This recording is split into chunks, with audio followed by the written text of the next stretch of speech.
Good morning all. I am Rashmi Sharma from Madhyanchal Professional University, Bhopal. Today I am taking lecture on topic mesh and loop analysis. It is network analysis topic. Network analysis third sem BTech का subject है. तो topic है mash and loop analysis. तो सबसे पहली बात इसमें हमको बेसिक जो याद रखना है वो ये है कि जिस भी सर्किट में बहुत सारे नोड्स होंगे, ठीक है, मैनी नोड्स लिख देती हूँ मैं, मैनी नोड्स एंड लूप. बहुत सारे लूप और नोड अगर उस सर्किट में है, किसी भी सर्किट में, तो हम ये यूज़ करते हैं. Then use mesh and loop analysis. ठीक है. दूसरा, इसको यूज़ करने के लिए सबसे पहले हमारे बेसिक कॉन्सेप्ट क्लियर होना चाहिए, जो कि मैंने अभी पढ़ाया है. एक केवीएल और केसीएल का मैंने लेक्चर दिया था. केवीएल एंड केसीएल क्लियर होना चाहिए अच्छे से. ठीक है. तो ये हमारा क्लियर हो, मैं आप लोगों को कर चुकी हूँ केवीएल और केसीएल. सबसे पहले मैश और लूप होता क्या है देखते हैं. मैश एक सर्किट बना रही हूँ मैं, इसमें मैं आपको एक्सप्लेन करूँगी कि मैश और लूप में क्या डिफरेंस है. दोनों एक ही है, लेकिन थोड़ा सा छोटा सा डिफरेंस है उसमें, वो मैं आपको बताऊँगी.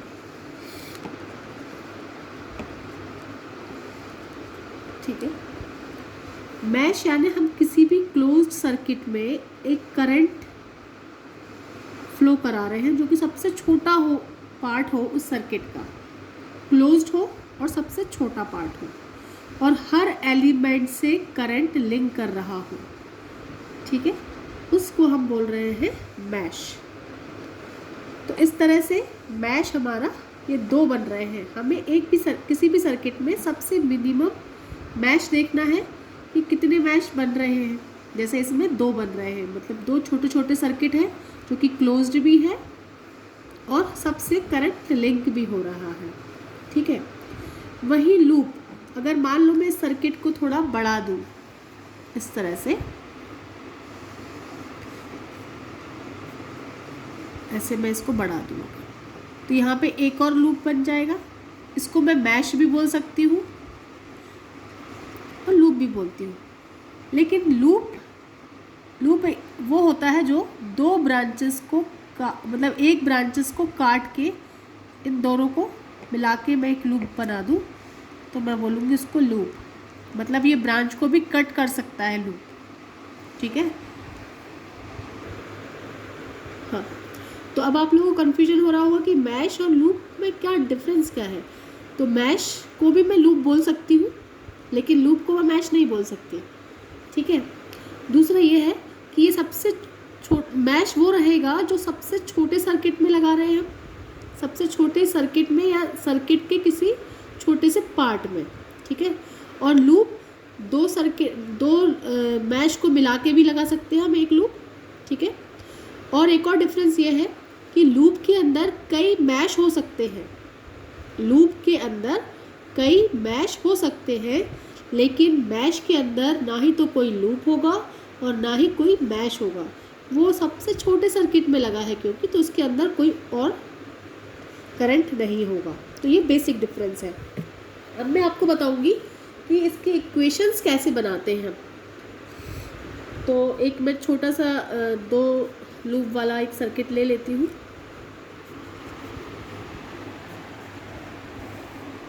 ठीक है. इसको मैं मान लेती हूँ V1, इसको मान लेती हूँ मैं V2, इसको R1, इसकी वैल्यू में रख देती हूँ R2, R3. ठीक है. तो मैंने आपको बेसिक कॉन्सेप्ट में बताया है कि करंट हमेशा पॉजिटिव से नेगेटिव फ्लो होता है. करंट हमेशा पॉजिटिव से नेगेटिव फ्लो होता है। तो अगर यहाँ पे ये वोल्टेज सोर्स लगा, ये पॉजिटिव टर्मिनल है, ये नेगेटिव टर्मिनल है, तो करंट हमेशा ऐसे फ्लो होगा। और मैश हमेशा हम क्लॉकवाइज डायरेक्शन में ही लगाएंगे। तो सबसे पहले तो मैं देखूंगी कि कितने मैश बन रहे हैं यहाँ पे, सिर्फ 2। उसको मैं नाम दे देती हूँ करंट I1, ये करंट I2। ठीक है, अब ये इस डायरेक्शन में फ्लो हो रहा है, पॉजिटिव ये हो गया क्योंकि यहाँ से करंट ये इस तरह से जा रहा है करंट इस पूरे सर्किट में, और ये हो गया नेगेटिव। ठीक है, क्योंकि यहाँ से करंट अंदर आ रहा है और यहाँ से करंट बाहर निकल रहा है।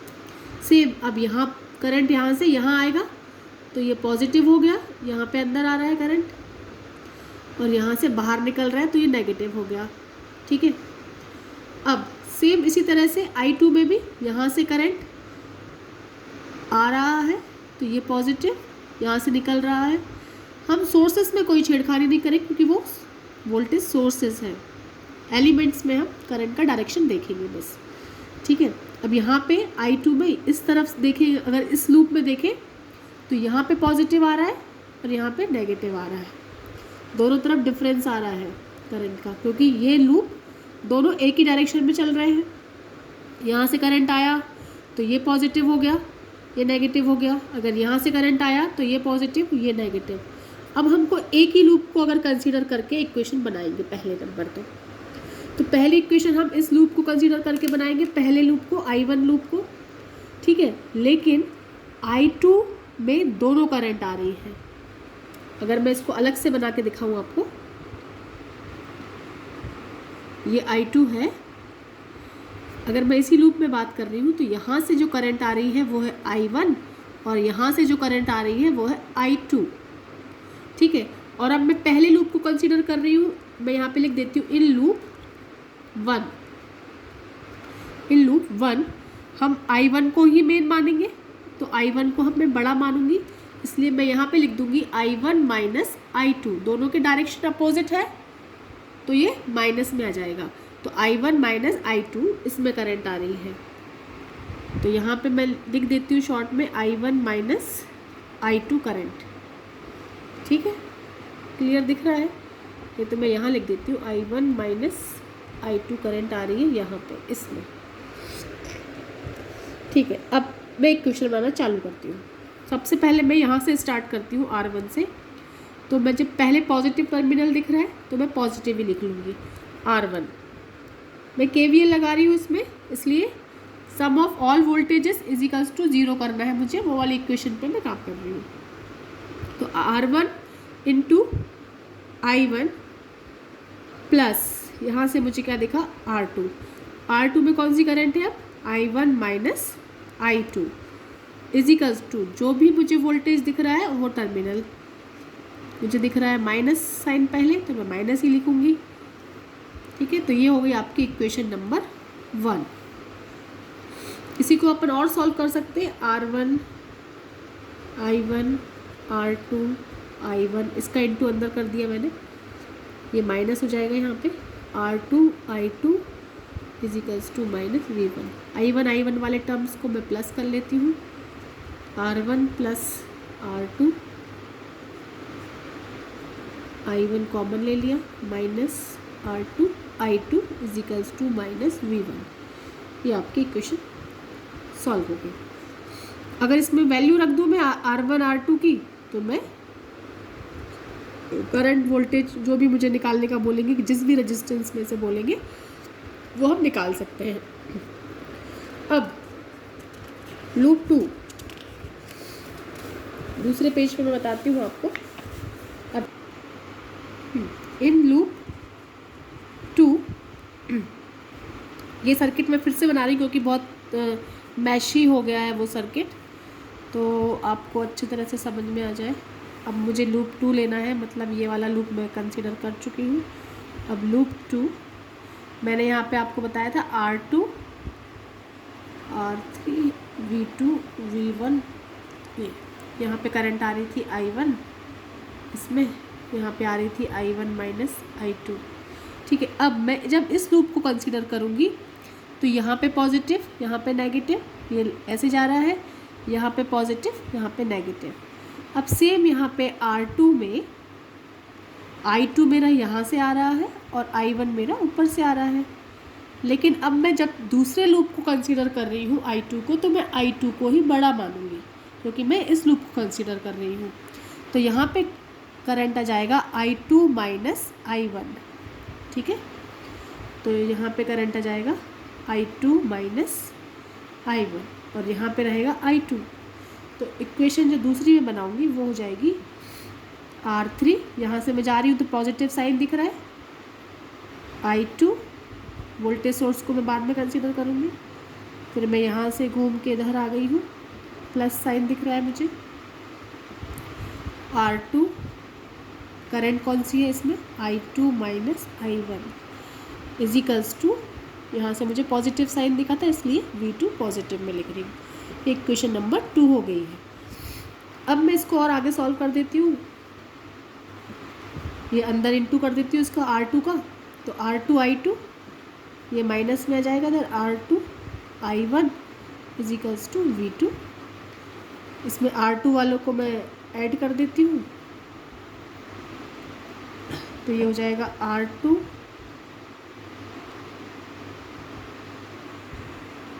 तो ये वाला मैं पहले लिख देती हूँ क्योंकि I1 वाला टर्म है, तो R2 माइनस में है इसलिए पहले माइनस लगाया मैंने, I1 ये दोनों I2 मतलब करंट कॉमन है, तो R3 plus R2 common current को बाहर लिख दिया इजिकल्स टू V2। तो इक्वेशन नंबर बन गई 4th और यहाँ पे मैंने बनाई थी इक्वेशन नंबर 3rd। तो ये इक्वेशन 3rd और 4th को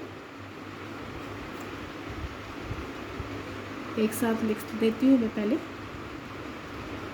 V1 और इक्वेशन नंबर ये 3rd है, यहाँ पे लिख देती हूँ 4th equation, I1 plus R3 plus R2 I2 equals to V2 equation number 4th। अब मैं इसको जब मुझे सर्किट में मतलब जब मैं न्यूमेरिकल सॉल्व करूँगी तब मुझसे पूछा जाएगा कि करंट निकालिए, I1 और I2 की वैल्यू बताइए।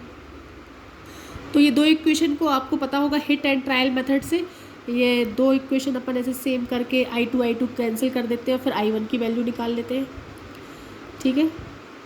V/R1 करके I1 की वैल्यू निकाल लेंगे, या फिर क्रैमर रूल से हम निकालते हैं। तो जब मैं इसका न्यूमेरिकल सॉल्व करूँगी तब मैं आपको बताऊँगी कि हिट एंड ट्रायल मेथड क्या है और क्रैमर रूल क्या है, क्योंकि वो काफ़ी लेंथी हो जाएगा और ये वीडियो ऑलरेडी काफ़ी लेंथी हो गया है। तो इक्वेशन बनाने का तरीका ये आप देख लीजिए। और तीसरा एक और तरीका है, कैलकुलेटर से भी निकाल सकते हैं आप। अगर आपको साइंटिफिक कैलकुलेटर अलाउड है तो आप साइंटिफिक कैलकुलेटर से भी डायरेक्ट ये वैल्यूज़ रखेंगे तो आपकी I1 I2 की वैल्यू आ जाएगी। तो तीनों मेथड्स मैं आपको एक बार में बता दूँगी, ठीक है। तो ये वीडियो मैं यहाँ पे ख़त्म करती हूँ। मैश और लूप मैंने आपको इस पूरे इसमें बता दिया है, इसके बेसिक कॉन्सेप्ट। आपको KVL KCL अच्छे से क्लियर होना चाहिए, ठीक है। मैश और लूप में क्या डिफरेंस है और इसकी इक्वेशन हम कैसे बनाते हैं। तो अगर ये वीडियो आपको अच्छा लगा हो तो आप मुझे बताइएगा। Okay, thank you.